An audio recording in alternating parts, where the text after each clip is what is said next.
La polémique enfle autour du contrat Ecomove. Les conditions de ce contrat signé entre Ecomove et l'ancien gouvernement Fillon pour la collecte de l'écotaxe cristallisent les critiques de droite comme de gauche. Pierre Moscovici, le ministre de l'économie, estime qu'il faut revoir toute la logique du contrat.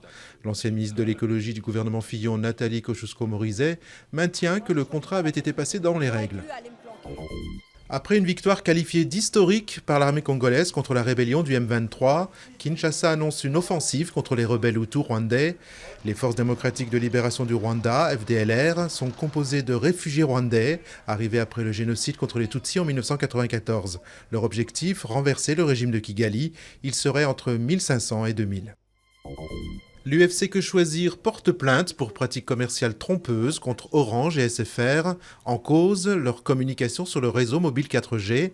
L'UFC reproche notamment aux deux opérateurs le décalage anormal entre couverture effective de Paris et couverture annoncée.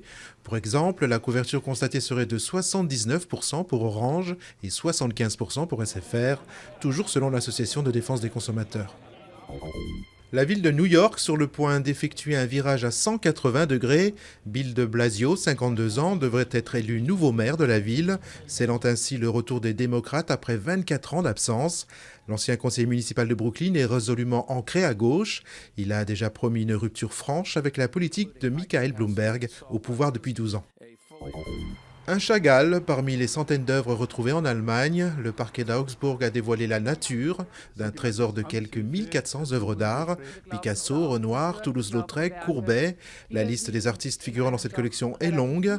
Parmi les toiles exceptionnelles, une œuvre de Matisse qui aurait appartenu au marchand d'art juif Paul Rosenberg, dont l'héritière n'est autre que la journaliste française Anne Sinclair.